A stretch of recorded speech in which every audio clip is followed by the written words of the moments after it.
Hello and welcome everyone to the second episode of Seal of Insight. It's been a while, 2 whole weeks. Have missed you guys. I am Fritz here, joined with my co-host Aaron McInnes. How are you doing, Aaron? Doing well. We're dealing with a Texas snowstorm, so everything got shut down for tomorrow already. So it's nice being bundled up inside, but still got power, still got food and all that, so can't really complain. Yeah, for sure. It's definitely been pretty chilly here. I've got my heat running on like full blast. I hope the the heating unit doesn't kind of come through my mic because it is quite loud in my room. But that is all right as long as it is keeping me warm because like Aaron said, it's freaking cold out. But anyway, so for today, we have some topics. So our topics for today is the first thing we are going to go over is a wrap up of Origins. We are very soon to getting Spirit Forged here in the West, so we're going to do our kind of final thoughts on the Origins meta, how things went, how things changed. We are going to then talk about the time rules, and in this is a result of the changes, and we talked about them last week, but this is kind of how they have worked out in actual events, as some Chinese events have been run with them. Then we are going to talk about event structure and what is working, what isn't working, what is missing. And we, of course, have the guess the flavor text, where Aaron this time is I'm going to get prepared. to pick a card. And I'm sure I'll be stumped because I did what I promised. I haven't been doing any research on this. So Aaron will stump me certainly. Then we have our predictions. So we're going to go over what we predicted last time for the first Chinese regional and who is right, who is wrong. And then we are going to make some new predictions for the third Chinese regional that's coming up, as we just had the second one last night, actually. And we will wrap up the day with a go over the first two Chinese regionals, the results, and then we're going to do a little bit of a discussion of China versus West on how the metas are likely going to form. So let's get right into our first topic. So we are going to start with a wrap up of Origins. So me and Aaron played a lot of Origins. I'll say that first up. We played an insane amount of Origins because we were prepping for the Houston Regional. I know I built almost every deck. I didn't ever end up buying the set deck, but almost built all the decks, and we were really grinding for Houston. So we got a lot of Origins practice. So what were your kind of initial impressions on the Origins meta, Aaron, as someone who started pretty fresh? Initial impressions, I mean, the game drew me in pretty quickly. Like, Mm-hmm. I think I said last time, like, I wasn't really intending to play Riftbound. I was like, oh, some friends are getting into it, cool. And then I think you came over one night, we started playing it, and very quickly I was like, this game is complex, it's very interesting. And I was familiar with all the flavor of like League IP, so I was like, okay, I can kind of get a grasp of kind of like what the goals of each leader and all that is. So it was like the early impression was that it was enjoyable. As I got a little bit more competitive and kind of understood the direction of it, I was just like I think Kai'Sa is like the best deck. Um, I obviously kind of over time learned that it has counters and whatever, but Kai'Sa was a deck that I kind of just like gravitated towards just from I don't know, like it's like my TCG background of being able to have a lot of agency and you get to have a fair amount of like proactivity with like you're a pretty tempo oriented deck with a lot of like powerful top end. So it's a deck that as I mean, whether or not you can argue is like the best deck of the set, I think it was a very strong contender the entire time. My perspective kind of changed on what made it strong, but it was just very good deck. Does a lot of good things, and I mean, if I think the way that you look at some metas is if the best deck is like enjoyable to play or play against, and I think the Kai'Sa mirror was overall pretty good. I think it can get a little flippy at times with terms of like die roll, whatever. Um, but I think the Kai'Sa deck, in terms of it being the best deck, was overall relatively fair because of like the mirror being solid. But like let's say Aurora was like the best deck, I think the Aurora mirror can be a little less enjoyable. So I'm definitely content with I think how set one shaped out in the grand scheme. Yeah, I for the most part agree. If Aaron does remember, and we'll have to test his memory here. Do you remember the first deck I thought I was gonna play? I'm sure we talked about this a lot. Probably Yasuo because you just love that guy. No, so actually, and it was me and Aditya both on this at the same time, as we thought it was Oh, gonna be Misfortune MF Aurora. Aurora, yeah. Yeah. And I made the maybe mistake, I guess. I don't know. I took MF Aurora to a Nexus night, a single Nexus night, and I went, I think, like 2-2, and I was like, this is the worst deck in the absolute world, because I went one game where I played against my friend playing Teemo, and it was just like, I think I got like my Mind Splitter and my Dead Bloom like fight or flighted like 5 times because he was playing the Teemo signature. And then there was like a Mundo Ride the Wind in the end game, and I was just like, I can't even win. This is just awful. And then the next round I played against, oh my gosh, what was it? I played against Kaisa. I played against our other friend, uh, who was playing Kaisa, and then he just had, in retrospect, it was like one of those perfect openers where like you go really, really fast, and then you have like the time warp to seal the deal. But it just, I was like, this is so bad. Like, how is this playable? So I very quickly stopped playing MF Aurora. And then I was like, okay, well, maybe Darius Hook is it. And then I played against Aaron at a locals with Darius Hook, and I wanted to end it all after I think he like double falling starred me or something, and I was like, how is this playable? So it is kind of funny how the our own perceptions of things switch up pretty quickly, not gonna lie. But back to like the more competitive meta game. So going into the Houston regional, we both had slightly different takes on it. I was pretty convinced about mid-range E being very, very powerful. I had like this kind of cool build cooked up where I was playing a bunch of primals. I wasn't playing the White Flame in the main deck. It didn't actually end up going so well for me. I think it was a bit of variance, not gonna lie, because I think the deck still was solid, but sometimes you can't have the perfect tournament result. Aaron, I think you had a similar tournament experience to me. You played Kaisa, Yeah, right? I was out very quickly. Yeah. I didn't. I swapped like I was playing that E deck, and over the course of the meta, I was kind of indecisive, which is the one thing that I preach not to do in every card game. Is just kind of pick something, especially something you enjoy and think you're gonna be able to grind with, and then just commit to it. And part of the problem was like I didn't own a deck at the time, so I wasn't really able to commit. I was like, okay, who am I gonna borrow what from? So that made it a little bit more difficult. So that's definitely on me, but I should have just like committed to Kaisa because it was a deck that I enjoyed playing and was very good. And even if it had whatever X or Y problem, it was just something that I needed to commit to. And then I get to Houston, I play against some good Kaisa players, and I lose the mirror. So not too much to really say on that front. And then I had like a decent showing in some of the side events afterwards. Like Hmm. so, I think I definitely had a decent understanding of Riftbound at the time, but nowhere near the level of the people that performed well. Me, like in hindsight, I was never topping that event based off of my level of preparation. Yeah. And it was a pretty interesting event too, right? Because it ended up being fairly different than the Chinese events. We had a huge showing from Annie, and we Mhm. ended up also having a fairly big performance from the Aurora decks. Like I think there were multiple MFs in the top 64, and there were a fair number of Aurora E's, which really surprised me because in our testing we were like, Aurora E is beyond awful. Like, why would you ever play this deck? It doesn't do anything. You're playing Aurora for these big vanillas, and it ended up doing great. And there's even that one coolest. Was it the second place or something that ended? He was doing like Aurora and then smoke screening into Yeah. like the mid range list, which was very cool. I thought I that was think very both of the cool. top 8 E lists, or Hmm. like the top 8 and top 16, and the second place list both did that. Like, Clyde, I remember correctly, was a Hmm. guy from One Piece that they both ended up, I think, completely independently coming up with that same idea. And so, yeah, it was very cool. And then we saw the Annie domination, which kind of was a little bit of a surprise because we didn't see that in China. And then I will say, as the meta kind of developed, so even post Houston, Annie actually had this kind of like big surge and then slowly fell off a little bit.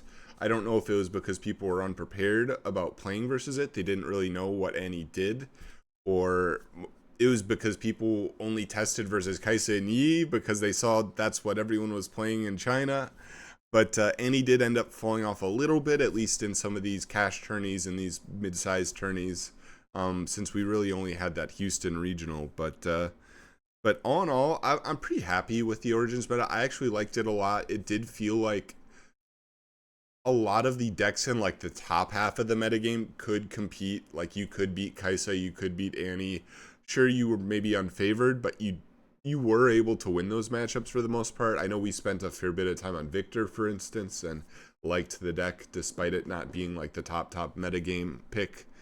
Uh, what are your thoughts? Do you kind of feel the same way, or Um, yeah, I mean, I I'm sorry. Oh my gosh. Yeah, I think it was. Yeah, I'm sorry. Repeat it. I completely blanked. no, What it's was the okay. It's question okay. specifically? So I was just saying that I think in after experiencing it all, I'm pretty happy with how the Origins metagame ended up being. It felt like there were enough decks that could compete, and Yeah. that it wasn't like af- as we saw from China at the beginning. It was not just a two deck format where you had Kaisa and Yi and nothing else can compete. And instead, you were able to play some of these more mid level decks and still have at least a little bit of a chance. So, Yeah, I that is definitely true. mm-hmm. And in general, like card games, at least when I hear from like the casual, even all the way to the competitive, a lot of players enjoy diversity. Casuals probably valued a little more than some of the top end players, but having options in a game is definitely ideal. Mm-hmm. And whenever you are able to come in and you have obviously like there is a defined whatever three or four best decks, but it did also show that there's innovation, right? Like Annie wasn't super popular in China, and then in America, like I think sold out, and then a couple other people just show, and Diwali obviously, they come and just like perform very well with the deck. So it was really nice to show that okay, even though we're a little bit behind in the meta in terms of like releases, we're still able to find some level of newness to the game on top of there already being like some other decks that are good, and they did translate well, like Kaisa and the Yeah. Aurora. So I think overall, good first set, and then we'll see if set two is able to repeat itself, where we're able to find some innovations over here, or if the League of Draven is all we're gonna deal with. Yes, and we are definitely going to touch on that in a little bit, as you can see by the title. So, anyways, I think that's a good wrap up of Origins. I mean, in retrospect, I think it was a good format. Really hope Spirit Forge and Onward can continue to be so. So, our next topic for today was the time rules, and we don't have a ton to talk about here, but we can talk about how the Chinese events have actually went and implemented these. And for anybody who does not remember, I believe it was 60 minutes plus 3 rounds, as opposed to, was it 50 plus 5? 50 plus 5. Yeah. Yeah. And I can say, as someone who actually did casting for these events on the Runes and Rift channel, go check them out. If you do want somewhere like their Twitter, they post all sorts of meta updates and stuff, and they run their own tournaments. Uh, I've casted some of these Chinese events now, and they take forever.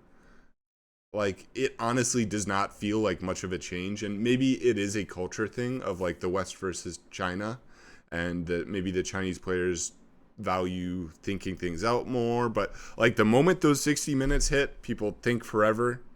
So all it really did was extend the 50-minute games to the 60-minute games every single time. If you're going the 50 minutes, you're going the 60 minutes. So it literally was just a plus 10 minutes in time at minimum, because they players are still taking those extra turns and thinking about every single action. And it's like, I saw a stacked deck that took 2 minutes to resolve, and I was like, this isn't even a hard decision. Like, what's happening here? And I can understand from the players' perspectives, right? Because you want to make the right decision now that time isn't a factor and stuff. But I just don't think that these time rule changes really help that much. Um, Yeah, I mean, this was kind of my first impression as someone who's played card games for a very long time, and it kind of was proven just in the first event on its own. Like, I didn't think the issue was the amount of time in the initial time frame, like 50, 60, cut it down to 40, whatever. It is the uncapped time afterwards. Because whenever there is no longer a quote unquote time limit, like, and pace of play, from what I've seen from these streams, is just like my perspective as a viewer, is not strictly enforced, and it may not have been enforced at all. yeah, Um, Compared to some other games, like in Yu-Gi-Oh, like people can joke about, oh, these people take long turns, but in general, actions are taking place a lot of the time. In Riftbound, the actions that take place in every turn, outside of like we'll say like a miracle or a purple like call shot deck, in general, there's not too many actions being taken.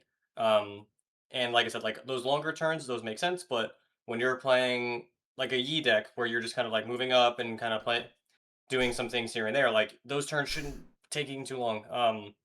And obviously, this is a new set. I'm going to give some people grace, but this is more of a critique of the tournament organizer perspective where if you're going to run a stream and you want it to be an interesting product, you can't have it be that long. And then also, once it is that long, we also have an hour or 30 minutes of downtime in between rounds because you only have one streamed match and then the other matches are still going. So there's just a few different things at play that all kind of made the viewing experience really negative from a viewer's perspective.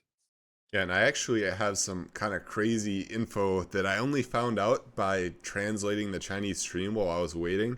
Apparently, in the first Chinese regional, there was a fight and there was someone throwing chairs and like knocking tables over during, and that was the reason for one of the long breaks, is because they like had to like evict this All guy right. from the venue. And get this, and again, this is secondhand, so I could be wrong, but I was told that this player only got a year ban for That's throwing. insane. Yeah, That's I like know. a 4-year ban in Yu-Gi-Oh! It's like an Like indefinite minimum. ban in It's probably Yu-Gi-Oh. lifetime, honestly. Like it's usually like 4 years and then come back after 4 years and then they're Yeah, just gonna like an extend it for four more. Like you're never getting yeah. back in after that. So very funny stuff. And a little bit more information on this. Not the throwing chairs, as funny as that is, but so I did find out inadvertently as I was casting that the top 64, at least during the second Chinese regional, I did not catch it in the first one, so I don't know if it was the case, but in the second Chinese regional, they did untimed top 64, which is absurd to me. I can say right now, we had a schedule. It planned for, I believe it was like an hour and 20 minutes between rounds is what they planned. It took 2.5 hours to finish the first round. It was absurd. I can't imagine this keeps up in the future. Like, there's no way they do this in the future, right? Like, this should be a one and done thing. Uh, I mean, I can hope, but like I can't make the assumption that this is like maybe this was what this was planned for by them, and they're like, oh, if we just don't have this belligerence happening in between round one or 64 and 32, it's like less of a problem. Hmm. I will say the one thing that the Houston Regional did really well was they had, I think, a delay of the stream where they were like, we were on whatever round two in person whenever they started the round one stream online, and they also had at least two feature matches at all times. So they were never really. There was a substantially less downtime than what I've seen from the Chinese side, and that's maybe something that they can fix. Maybe this is something that they just enjoy having, like the caster desk and having those discussions. I'm obviously don't speak Chinese, so I can't speak too much to it. But as a viewer, going back and watching some of the Houston coverage, like that was a way more enjoyable experience than what there currently is. When Hmm. if I was watching that live and hearing some of the experience of you and some of the other live stream channels, they're all like, "Yeah, this is really brutal to sit through like 2 or 3 hours before one round of Riftbound." Yeah, and I'm not really a fan of the idea of untimed rounds until like maybe the finals, even. And even at I that, think like, finals you could argue top four finals, sure. it's like at that point I'm even still like give them 10 extra minutes, give them 15 extra minutes. Like I don't Mhm. like the idea of untimed rounds because it kind of changes the whole dynamic of the game where you Yeah, don't have to make these like educated decisions. Well, you still do, but it's less like working with the knowledge I have and more. All right, what is literally every single card he could have? And like some of these yeah, yeah. top players, they are good enough that they can like play out all these lines in their head. It might take them a little bit, but they are able to do that. I'm not able to do that. I like think of the maybe like two or three most likely scenarios, and I can think about those. But if you are good enough at the game, you know all the cards and stuff, it is possible for you to kind of think out all these decision trees. And if you're given unlimited time, I can't see why you wouldn't take advantage of that. Not that I'm a fan. Especially if there's no like instigation of like slow play, which Hmm. I haven't seen that take place. Hmm. But yeah, so uh, TLDR, not a huge fan of the new time rules. I don't really think they fix too much, and huge not fan of the of unlimited time for top 64. But anyways, so on to the next topic. We're going to discuss the event structure. And so what we mean by this is right now, competitive Riftbound has essentially 3 levels, right? So you have your Nexus Knight, you have your Summoner Skirmish, which is the kind of slightly more competitive, and then you have your regional level.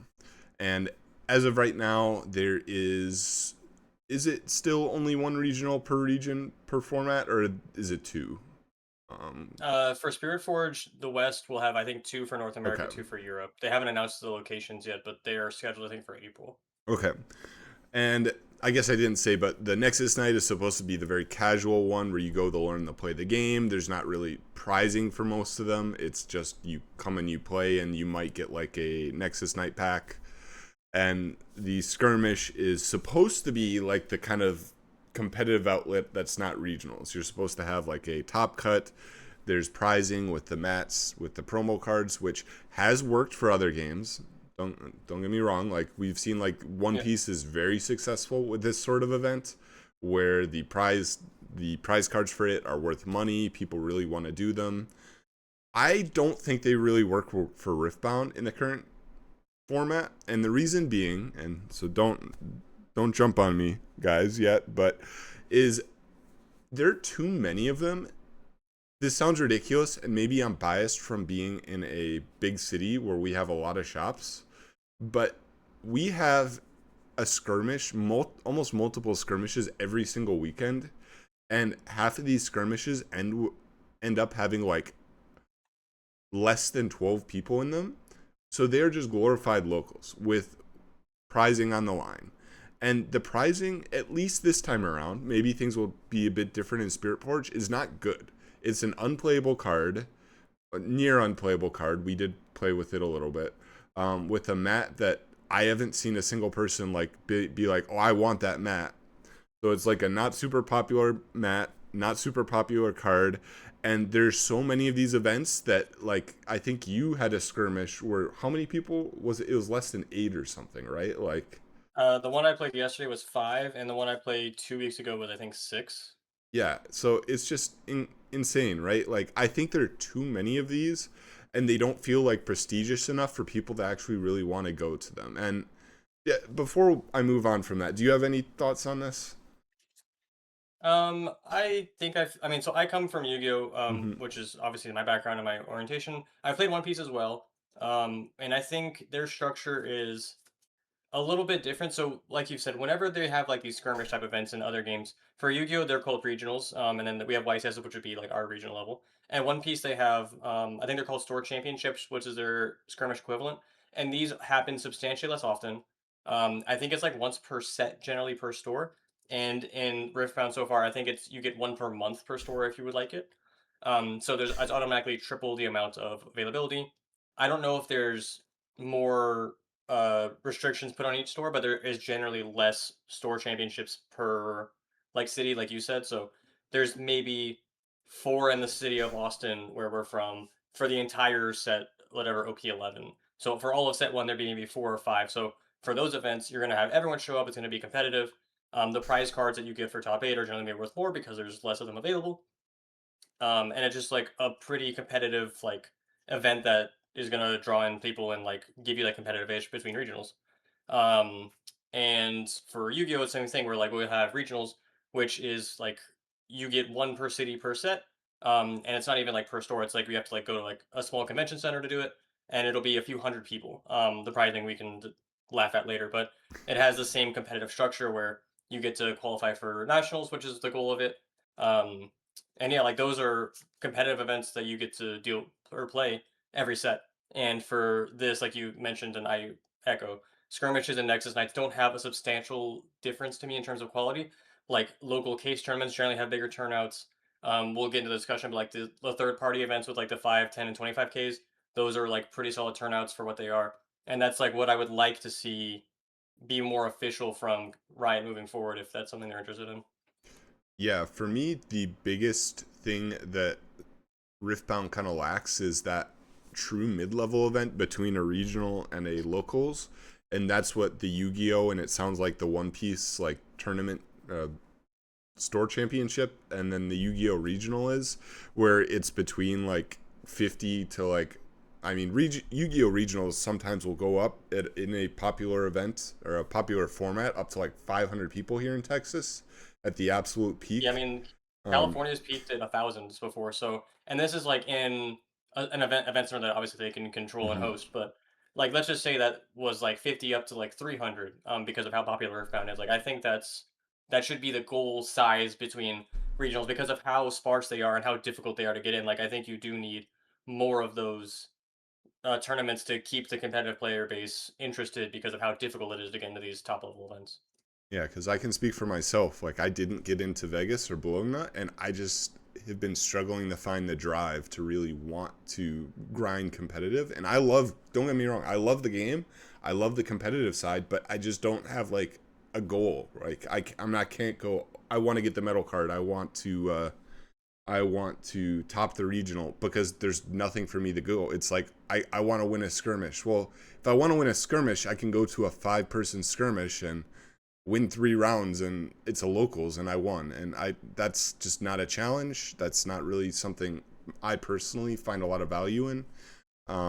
Beyond, and this is like a whole other topic, if Riot does end up giving skirmish winners priority to their events, then you're kind of forced to do this. And maybe that does revitalize the scene a little bit. I don't know.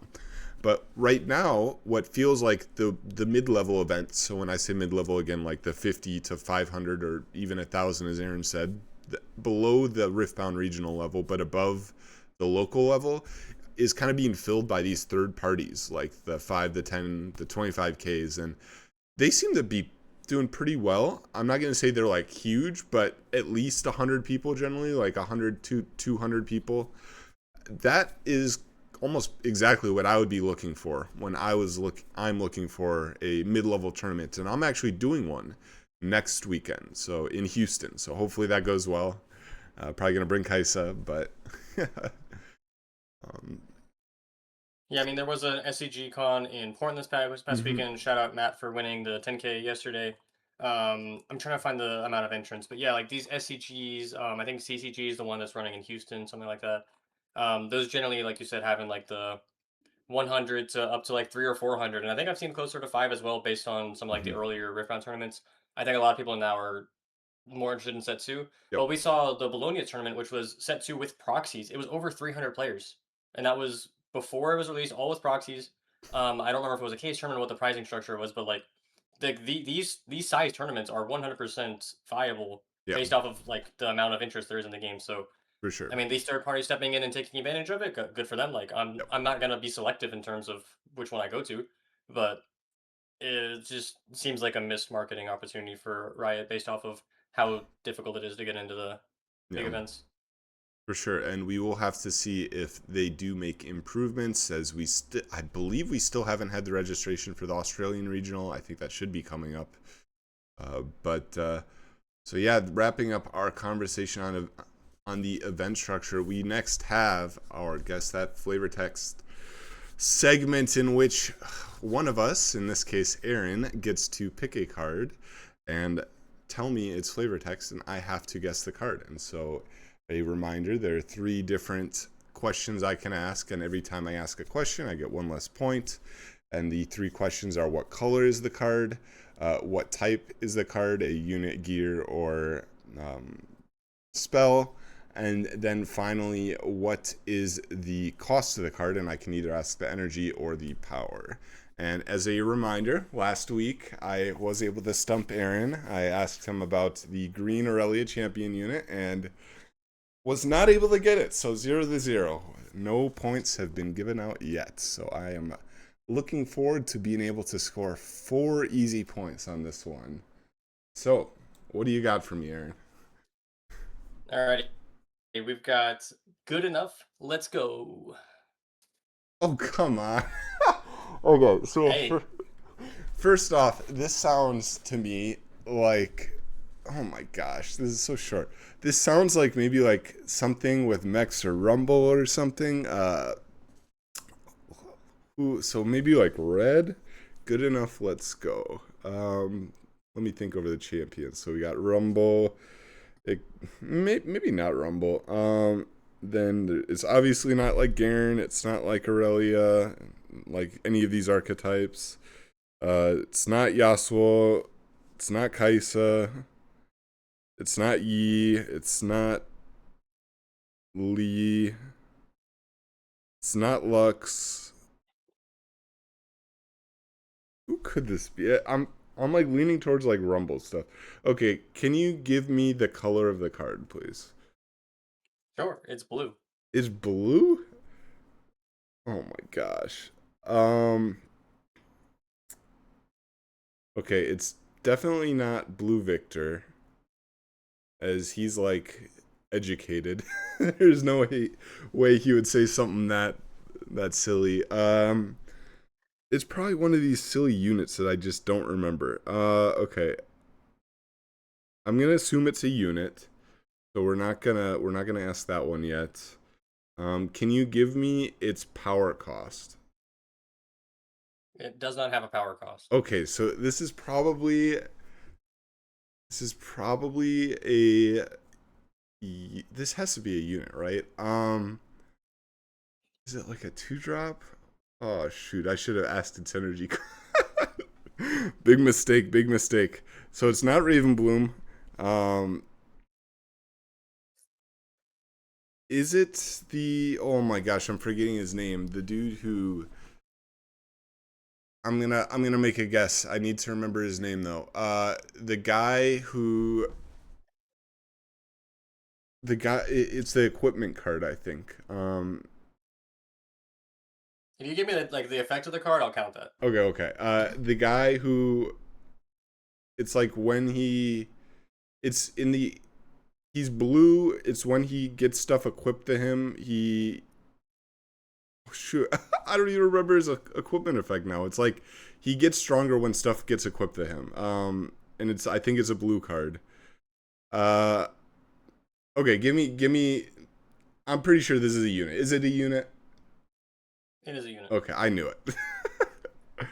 um, okay, I don't remember it. What is it, Aaron? give me. I'll give you like half a point because Okay. you actually were correct. It's Pit Crew. It says when you play a gear, ready me. Um, because it was a little bit flavorful based off of the Ezreal decks that have performed well Oh over the my past couple god. weeks. They involve this card. So I will generously give you half a point because you were on the right path. You just didn't know it, and I'm not gonna be too harsh in the beginning. So this is your one freebie. All right. You get a full point, whatever. A But half like a that point. you were directionally correct, even if you don't know the name of it. Let me find a. All right. Let me find just for. Oh, but you didn't say it with the. Oh my gosh. So Aaron here, What did I do wrong? he didn't say it with the emphasis. Like, Yeah, do you see I this? did. Good enough. Good enough. Let's go. I gave you enough context. You literally knew which one it was. You just didn't know the name. Which is really embarrassing too, because I casted this card literally last night, and I was like, "This card is so cool." We were talking about it before the stream. I was like, all right, maybe we'll see. Like I gave you a little bit of hint of that discussion as well. Oh my gosh. Well, that's embarrassing. I am not one to take handouts, so I have to get the Like I card. said, you were directly correct. Yeah. Like you knew what it was. Oh, that's so funny. I can't believe it. And I had not actually really looked at the art of this card, and I didn't realize it was a bunch of like little rodent things Rats playing. or whatever there. Yeah. I did see the name of that deck, by the way, is Rat Ezreal, which is very funny. Um, and I can see Yeah. why now. That deck is one of the more interesting ones that I've seen come out Hmm. of Set 2, so I'm very curious to see how it kind of Hmm. translates to the rest of the meta and maybe into the Hmm. West. So that is a good segue onto our next point. Unfortunately, still neither of us have scored. Again, no half points. I need to get it right. No score so far on the guess the flavor text. Eventually, we will get one. Eventually we'll go through all the weird ones. But next point, the next part, we are going to go over the predictions that we made. And as a refresher, our questions were what was going to win the first Chinese regional, what color was going to be most represented in Top Cut, and which card was going to be most represented in Top Cut. So, for the first question, who was going to win the regional? We had Aaron guessing Draven, and me, I was like, I'm not going to be the same as Aaron. It's going to be Aurelia. And it was a pretty easy Draven. I mean, Draven was quite good, unfortunately, or fortunately, depending on how you see it. Draven didn't win the regional. Fortunately for me. Yes, true. So that's 1-0 for Aaron. And then the next question, which color was most popular? And this was kind of a gimme. It was purple, as full of Draven, full of Aurelia, kind of a gimme. So we both do get a point for that. So 1-2. And the third question was, which card would be most popular in Cop Cut? And so Aaron's guess was stacked deck, and my guess was Treasure Hunter. We were both wrong. It was actually Fight or Flight. Yes. So damn. yeah. So stacked deck was actually played as a one of in 2 of the Aurelia decks, which is what kind of pulled it down. I got punished by bad deck building. What the hell is this? Yes, instead it was the Fight or Flight, which was 19 cards represented, whereas stacked deck was only 17. So it is a 1-2 score there. And I do have some predictions for us to make for the third Chinese regional. And I changed them up a little bit here because I think guessing Draven and guessing purple is not the most interesting thing. So our questions for this week. Our first question is going to be, what is the highest placing non-Draven? And for a bonus point, what place will they get? Okay. So ironically, Fiora has been in the finals in back-to-back weeks. Mm-hmm. I do not have the most faith in that deck in the long term, though. Mm-hmm. When you look at kind of consistency over the past few weeks, it has been Aurelia as the. I think it's finished in top 4 twice. I think I'm gonna go with. I think Aurelia is probably like the safe pick. I'm surprised Kaisa isn't performing as well as I kind of anticipated. I'm just gonna go with a safe pick with Aurelia. And I think it's going to improve on the past 2. It's going to lose in the finals this time. Okay.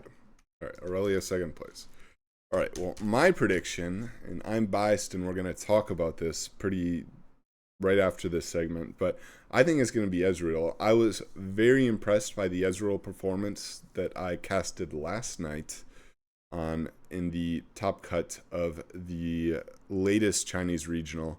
So I'm going to say Ezreal, and I'm going to say it is going to get probably, I'm going to go with third place. Ezreal, third place. Repeat? Yes, another repeat. All right.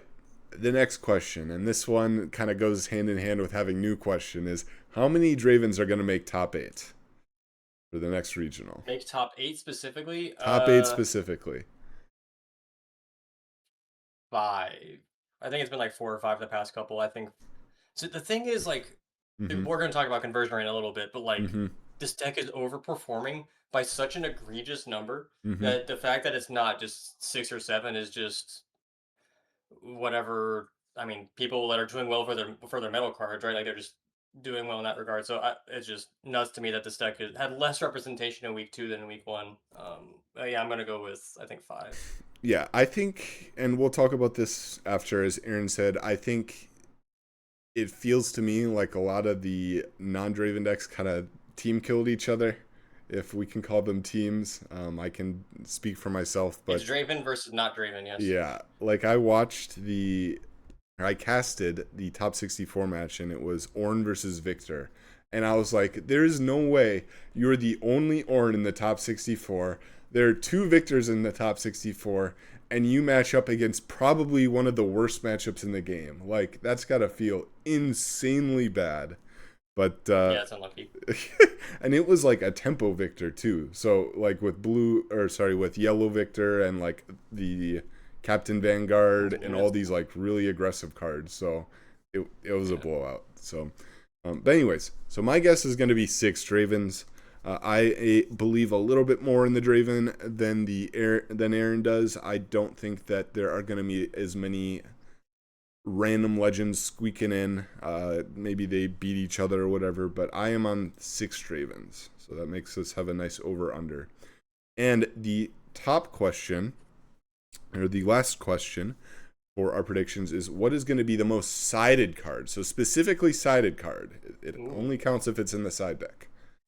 All right, so what card is in a lot of Draven side decks? That's probably just like the like I can't think of many purple side deck cards off the top of my head. I think of like what my Draven list has in the side. I think the easy answer is Thermo Beam.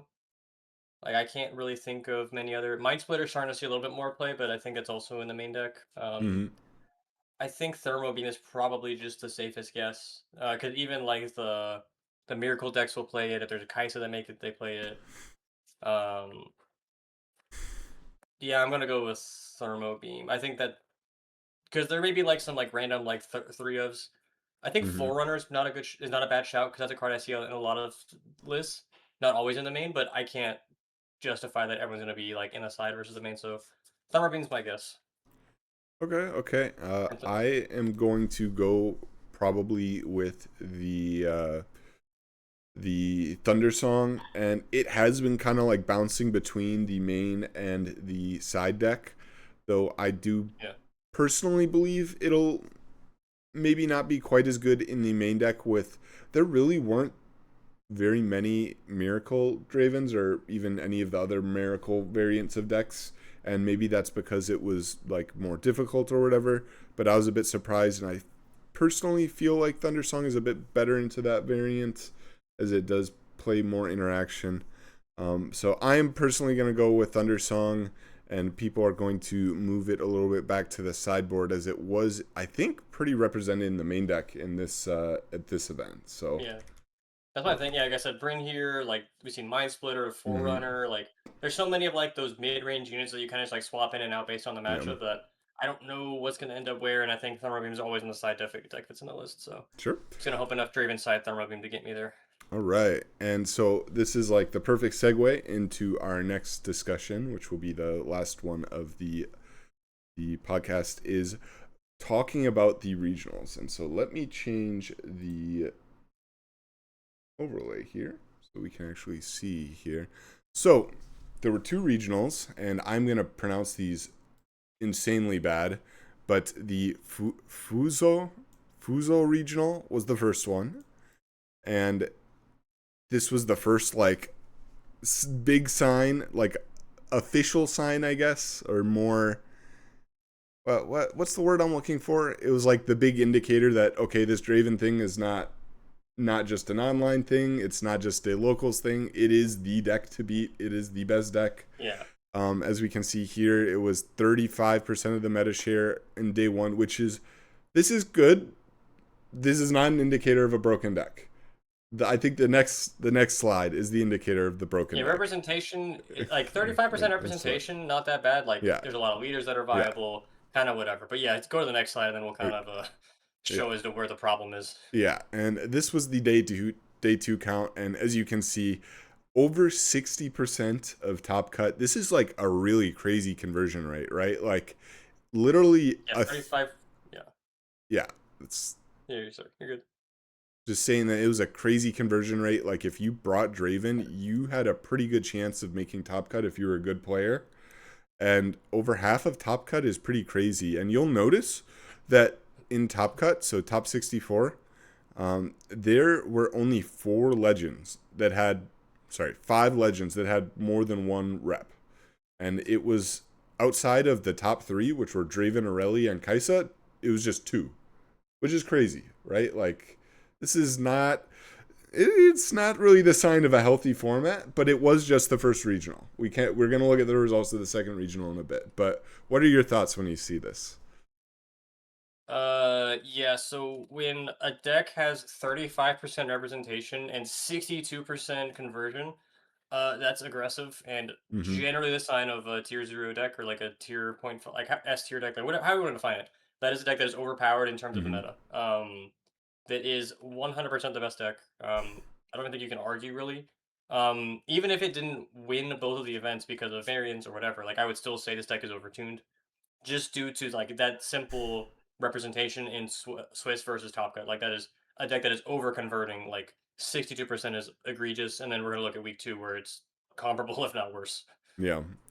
So this was the results of the first one. You'll notice this is kind of something interesting. Is these if you're going for a metal card in China, it's it's very doable. Like you don't even have to be particularly Yeah. good. I think like this Garen, two people. You have to beat one other person.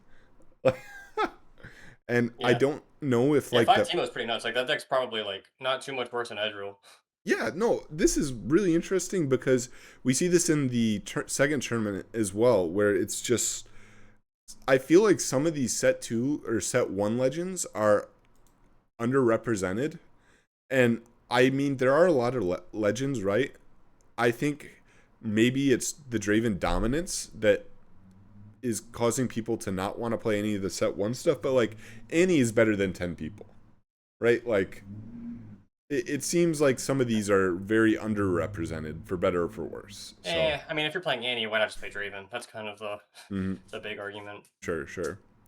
If it was a different color combination, you could convince me, but Okay. it's just And I wonder not if the so.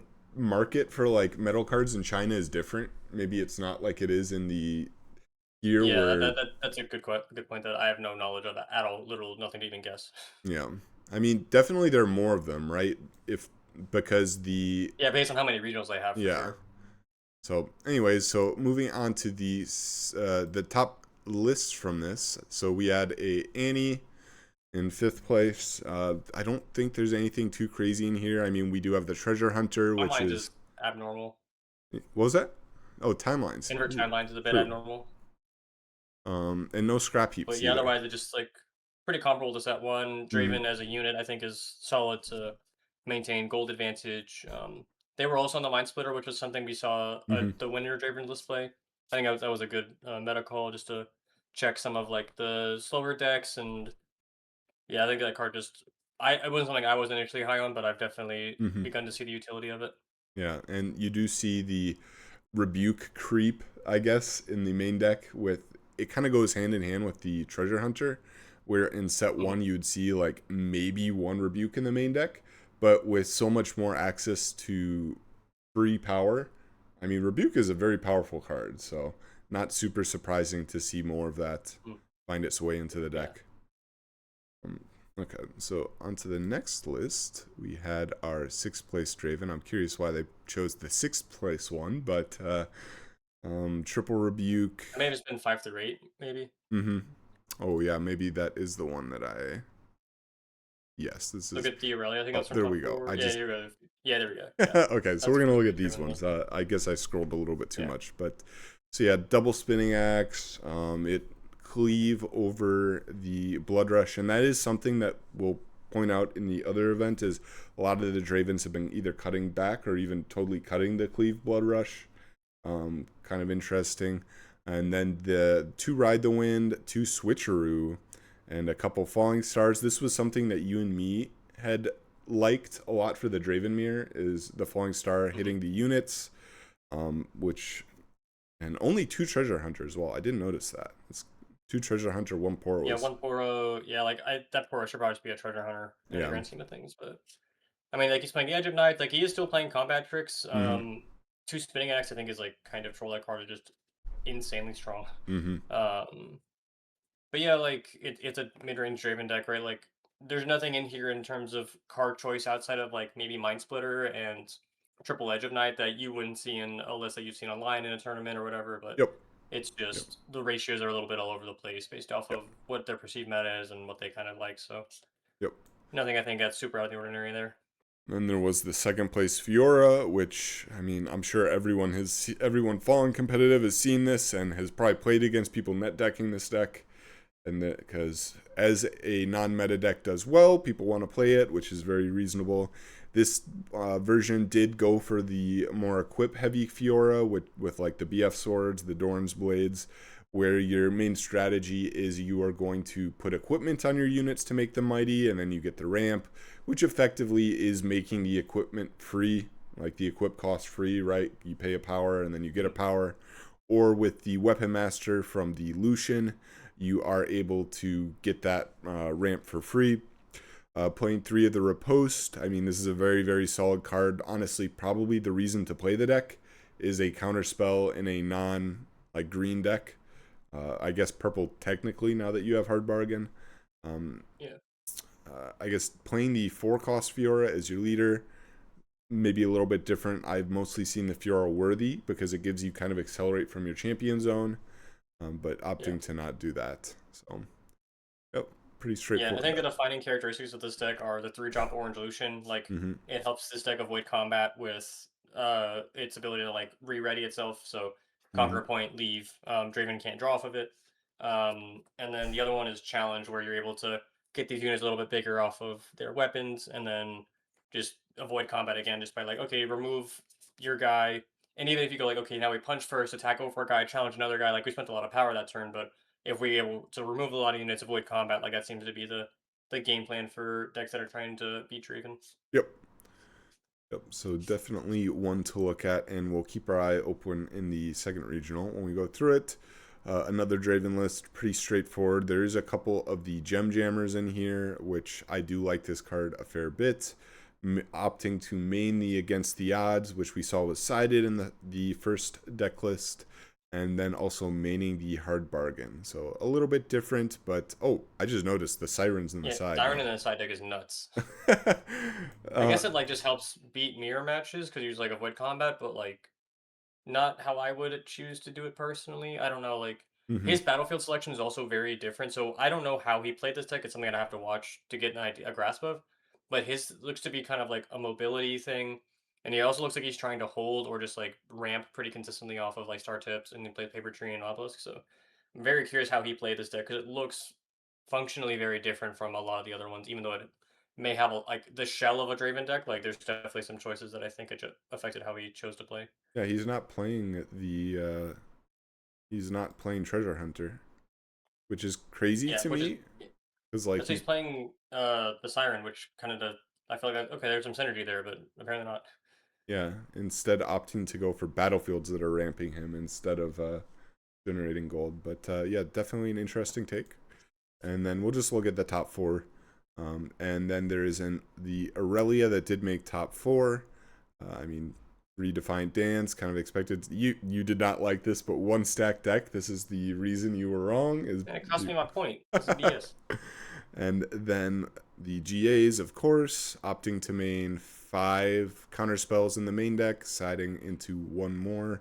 That is kind of the biggest differentiator in a lot of these Aurelia lists is which counter spells they pick and how many they play. Well, So in this one this, also played units, which I um, think is a bit of a discussion point. On mhm, average, this deck has been like kind of protect the castle. I've seen mhm, Silicorn Herder, some number of Aurelia, usually one, and then usually like one Draven Audacious as like the mhm. top ends. But this list plays Lonely Poro, it plays Tide Turner, it sides into Sneaky Deckhand, and obviously plays the Purple also, which is, I think, very abnormal for this type of a deck. Did you get to watch this deck play at all? I didn't watch this particular list though. I did watch an Aurelia list, and it was playing a couple more units. I saw him discard a Lonely Poro off of I forget what it was, but yes, I did see a version of this deck, and I personally do think you need to play some units at the very least because you end up in these spots where your Aurelia does get outed by something random.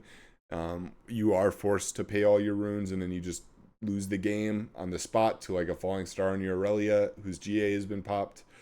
And it's just such a fragile game plan. I could never see myself like getting behind it for a long tournament because in a long tournament specifically, it's going to happen at least once. And if that happens, you just auto lose the game. So I don't want that's not something I could see myself doing. I do think the side deck is pretty interesting here. Triple sneaky deckhand and a Yasuo. Yeah, I don't know. I guess that's to beat like Ornn or something, like some aggro decks. Like it's Mm-hmm. not really. I can't think of too many situations for it. I guess that's probably what the goal is. Yeah. This is not how I would choose to play Aurelia. Like I think, me personally, I would minimize the number of units I have. Just they ruin a Mm-hmm. lot of your top decks late game, which and this deck doesn't have the most card draw. This I think this list is better than most where it plays Dreaming Tree and Hidden Temple, so it has some options, but Mm-hmm. I'd Okay. prefer to just I think play better units overall and not have to deal with that clunk in the late game. Okay. Fair enough. So yep, this was the top four for the first regional, and now moving on to the next regional that I'm so sorry for any Chinese watchers. Chengdu. So It the Chengdu makes the most regional. sense, yeah. And so we actually had less, so just a little reminder. there were less Dravens that entered. So the day one looks okay, right? Day one looks okay. We had 148 Dravens, only 28%, 66 Aurelias, and Kaisa being the third most reps, kind of not too surprising. I believe it was about the same order except the fall off in Victor's, right? Yeah, Victor did fall off a little bit. About twice as many Ezreals. I think there were 10 in the first one, so Ezreal a little bit on the rise. And yeah, I mean that if you only look at the day one, this looks a lot better. If you only, Marginally, yeah. yeah, actually, this was kind of funny. Is if you look at the bottom end, everything went up by a little bit. There were like no twos, except for Garen. Yeah. Garen disappears. That's Not. just. I mean, they're like, I can't win any games with this deck, which I respect. Honestly, it's pretty difficult to make Yeah, happen. which is funny enough because if you brought Garen, you were getting a metal card. But anyways, so this is where things get crazy. So we look at the top cut, and Draven had a. So it does go down by 3, but if you go like percentage wise, this is a increase in Draven conversion. It Yeah, did, it over doubles compared to before it being whatever, like 1.8 or whatever, yeah, or 1.7. So yeah, yeah, this is kind of the problem. Like you said, there's three less overall, but like in terms of conversion, that's just like an insane number. This I don't really get it. Like so, the edge rule, there was one, and we just know that it ends up making top four. Only one Kaisa converting to top 64, I think, is really nuts. Considering there was 39 in Swiss, so I'm not sure what it is in China if they're just getting some bad brackets. Maybe this is just the overall power level of Kaisa, but I'd be very surprised if this maintained in the West. Like we'll get into a little bit of a discussion of that, but Kaisa only having one and not like going on a deep run or anything, I think is strange for me personally. yeah. I do think Kaisa has a decent matchup into the Draven deck. We've talked about this as sometimes the Draven deck does struggle with removal, and Kaisa is still the best deck at leveraging that sort of strategy.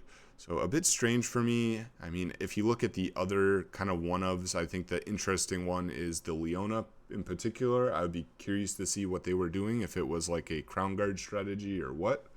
Because, I mean, Leona, one of, I mean, I'm going to make people upset by this, but one of the worst legends in set one. Very surprising that they're able to top 64. Maybe it was just great technical play. They had a really good build. I don't really think there was too much support for the deck that came out in set two, unless I'm wrong. Swamp is the only card I can think of off the top of my head, but yeah, Yeah. stunning wasn't a priority in this set at all. But yeah, so moving on, we are going to actually look at some of these. So the top 8, we don't have a nice graphic yet for, but it was 5 Dravens, a Ezreal, and a Fiora again. So Fiora coming second place, 2 regionals in a row. Very interesting stuff. I believe Draven kind of dominant. Yeah, if you look at this from 23rd up, there is 1, 2, 3, 4. So 19 Dravens in the top 23, which is Yeah. yeah. Draven was really the dominant force, especially after you got past the first like round of the top 32, so or top 64. So let's just look at some of the lists. It is here. How do I look at the I think if you scroll down a little more, maybe or no. image? Oh no, that's not it. Nope, I don't want to download it. Oh, you're right. Right. Okay. Yeah, scroll down. So we've got the triple treasure hunter. You love to see it. Let me zoom out just a little bit so we can see it. Okay, there we go. This So looks, I think, pretty comparable to the week one list. That one, just maybe a few adjustments. Like something I'm happy to see: the third spinning axe and one less edge of night. Cut the one cleave for some card, but I think overall it's pretty comparable to the list that won last week. We see the mind splitters in the main. He upped the count to the third on the side, still plays against the odds. So definitely a lot of similarities to the list that won the first week's regional. yeah, not a lot to say besides, I mean, solid deck, kind of what I expected. Yeah, Then we yeah. have the second place list, which is the Furor. Very different from week one. Yeah, Yeah, this list is plays baited crazy. hook. Yeah, Yeah, I have no. I mean, like I'll say it. I was never playing Fiora before, and even if I was gonna test Fiora a little bit after the first regional, I would never have picked this as my strategy for it. This is just very interesting approach to it. I mean, I like the Harness Dragon idea when you're playing Baited Hook, because you can kind of boost. He's playing War Camp, like he's got the gears obviously, so he can reattach. So there's a lot of interesting things in this deck. I just would never have thought that this was going to be successful personally. Like obviously it did. So big shout out to this guy, but this was not something on my radar at all. Yeah, it looks like a pile, but I mean, getting second is not a fluke generally. Like you have to be solid, a solid player. You have to have at least a somewhat solid deck to get to that point. Like there's only so much luck you can get after so many rounds. So I mean, very clearly there is something here. I have not seen a deck like this. So I have no idea how this deck performs. Like Aaron said, like the matron is very interesting because you don't have a ton of good cards to play off of it. Like I guess Probably maybe just whatever that two drop that draws two cards. you know. I will. So the two things that are very different from this that I'm very surprised by is the lack of challenge Hmm. and the sabotage in the main deck. Like they're both on the side, but those are cards that I felt like overperformed when I was watching the deck at the first regional, and You know. I haven't watched too much of the set because they were overnight and we're recording this on the Sunday. But those are cards that I kind of expected it to find the Fiora deck for as long as it saw success in set two, and there's none in there at all. So it's interesting to see that this leader is able to find success doing different things. Yeah, I'll definitely have to keep my eye out and see if I can find any replays of this deck outside of what was on stream because it's interesting. I would have to see how it works. So, anyways, my favorite list of the tournament was this Ezreal deck, and I was lucky enough to be able to cast it. Oh my, a bunch of one-ofs, so we gotta zoom out. But, ooh, he didn't even get to play the Veiled Temple. You conquer here, you ready a friendly gear, and you can attach it. Cool. So, I got to watch this deck. It was, can I fit it all on screen? It's got to be zoomed out a little bit more. I got to watch this deck against Draven, and I was very impressed by it. So this, if you are not familiar, and this this did come up in our little guess the flavor text, is this deck kind of revolves around this pit crew, and you play pit crew, and you ideally get a call attached to it. And how it works is pit crew readies itself whenever you have when you play a gear. And so what a lot of people, including myself, missed is that includes gear tokens. So what you can do with this deck is you play your pit crew. So this is when you have 4 runes, is you play pit crew, you play your call, pit crew gets readied, you attach the call to the pit crew, you push pit crew up on the empty battlefield, because this is turn 2, so there should be at least 1 empty battlefield. And then you conquer there, you get a gold token. The gold token being created readies the pit crew, because that is a gear. And then the pit crew can just retreat back. And what this deck does is it entirely denies Draven any draws. In the match that I casted across 2 games, because it was a 2-0 for the Ezreal, the Draven was given 1 draw across 2 games, and it wasn't blowouts. These were close games. Draven got to 7 points and such. So I think this is a pretty incredible deck. I'm really impressed by it, and I really would like to try it myself. Yeah, this deck's really neat. Blue purple is a color combination. Obviously, plays purple, so it's very above Mm-hmm. average. But blue is a color combo that like I think people have seen a lot of potential in, and then overall, like you get to play cards like Watcher. You're playing Ezreal, so you get to obviously have purple Ezreal as your leader. Arcane Shift is a card that I'm kind of surprised to only see as a one of, but you do get to cycle through a lot of your deck. The one thing that I am the most curious about, obviously it didn't really come up as a problem for him, but one Boots of Swiftness, I'm kind of surprised to not see a second one of that just because of, from my perspective, how kind of integral it is to the strategy. If your goal is to avoid giving combat, so you can do pick her up once and then go across and then back, and that entire thing is pretty much something that you can't avoid as the Draven. So I'm kind of surprised not to see a second Boots of Swifties, but obviously it was fine. Otherwise, just seems like a good card list. A lot of cycling. I'm honestly a little surprised also to see no Fizz in the main deck, just because to have a little bit more utility with Mm-hmm. your spells, especially if you're playing one Arcane Shift. I figured having Fizz in your deck to have more access to it would be nice. And then the card you're highlighting in the side deck, the Ornn, I think is a really neat tech for this deck to Mm-hmm. where you're able to just like spam gold every turn, and one turn you can just drop an Ornn, which has no power cost, and then you're just like, all right, I've got over 4 gold, so now I have 8, and now I have deflect, and good luck outing me. So I think that's a really neat tech to have in the deck for in a situation where say Watcher isn't as good or Mind Splitter or whatever. Yeah, there were points where the Ezreal in the match that I cast in top 32 had like 7 gold. So I'm pretty You're just hanging out, yeah. yeah. And is this a double deflect one or is it single? Yes, this is the deflect 2, correct. Double deflect. So yeah, just Yeah. outing this as like yeah, when you're playing the Ornn deck, from what I've heard, like you just like as Draven, you just go like whatever, like Thunder Song into Rebuke or Thunder Song into Thermo Beam. But like when you're playing the Ezreal deck, like your strategy isn't defined by the Ornn, so you're Mm-hmm. able to play Ornn and still generate a lot of gold for it through coins. And it's not gonna cost you too much in the grand scheme of things, so you can leave up mana for a hard bargain, or like even if they out the Ornn like by spending 4 or 6 mana, whatever, then you're still gonna still like have pit crew in rotation and just conquering every turn. So Yeah. I think it's a really neat adjustment that this deck's able to throw into it. Yeah, very cool card. I had not seen that tech before. Very impressed. So, and finally, the last deck that, you know what, we'll look at the Aurelia too, just so we can look at something else. But another Draven. Let's see, is this similar This to looks the. like the same as the deck that won from Yeah. last week. Maybe a card or two off, but one Mind Splitter in the main, still two Spinning Axe.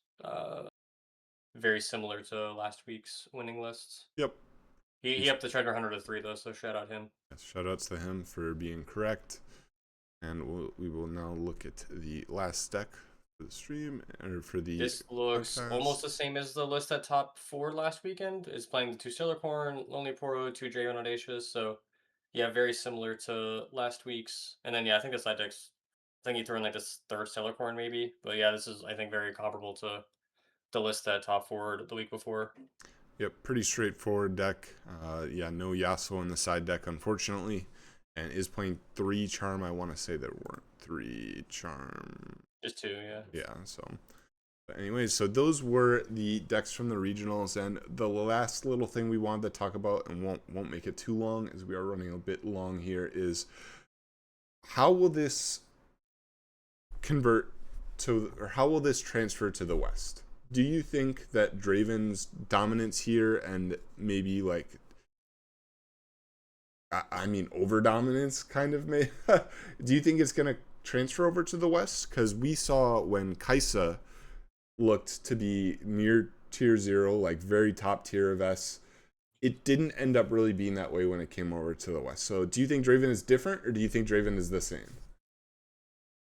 Uh, I think it's better than Kaisa, and it's a deck that has less restrictions. Like we've discussed, like the drawing ability is not once per turn, so you can very comfortably just get to like 7 or 8 cards in hand.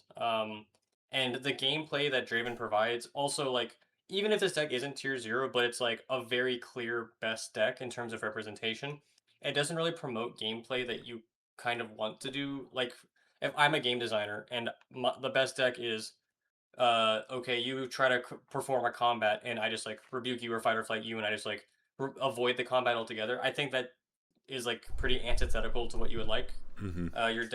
your game to function as, where you like the goal is all right, let's fight at these battlefields and like actually initiate combat. So it's I think overpowered. It has the 2 best colors, and then it also just kind of avoids what your goal of the game should be to like initiate combat at these battlefields and actually go like do damage. And that seems to be what Draven wants to avoid at all costs. So I think this deck is just better than Kaisa was. Like we saw Kaisa perform relatively well, but it didn't like take down every tournament. There were checks to it. Like I think he was like a pretty solid check to it, but in the grand scheme, I think Draven's just a better deck overall. Like I said, the power level of the colors it is in is I think higher than the rest. Like even if you're not playing Draven, purple is the overwhelming second or the most dominant color. So there's just a little bit of more overtune towards the purple color right now than let's say red had in set one comparatively. Yeah, I agree entirely. I think that the Draven deck is just stronger, just straight up stronger than the Kaisa deck. And unless something is done. And when I say something is done, I mean either Riftbound decides to do a ban list, or they do the rule change that we talked about last week or 2 weeks ago, where we talked about potentially making combat you have to actually deal damage to a unit. Units have to exist for a combat to happen. Unless one of those change, I would expect to honestly see like similar percentages, if not higher, because in my opinion, I think the West is less people in the West like pet decks. We like the win. There are a lot of competitive players out there. I would not be surprised to see even higher percentages of Draven. That being said, happy to be wrong. I hope I'm wrong. And I don't even think that like a rule change makes Draven not the best deck. Like, it's still the best deck. It's just like bringing it down a tad bit.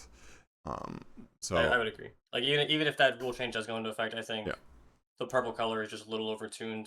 Gold feels very good for how early in the game cycle it is. yeah, Like Draven doesn't really pay cost for rebuke. If you want to hear more on this, uh, a friend of mine or whatever, Challenger TCG does a lot of good content. They've been streaming a lot lately, so I would recommend listening to some of their stuff on it. They've gone really in depth over the past like week or two, and that's where I've kind of fleshed out a lot of my thoughts just through listening to them.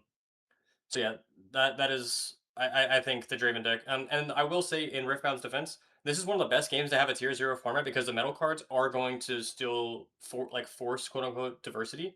But like you would not like to feel like, oh, if I'm going in with my pet deck of Leona, just as an example, obviously a top 64, but like on average, you're gonna go in and like, okay, I went 5-4 and won a metal card. Like it's cool, but you would definitely prefer like, okay, I top 64 and got that metal card. Like your goal shouldn't be to go in and I went 5-4 or 6-3, and that was like the thing that won the metal card. You're like, oh, I want to metal card and also still have the chance to win the tournament. But it really feels like with some of these decks, like you're really just only hoping for the metal card as your win condition. It's not being able to do both.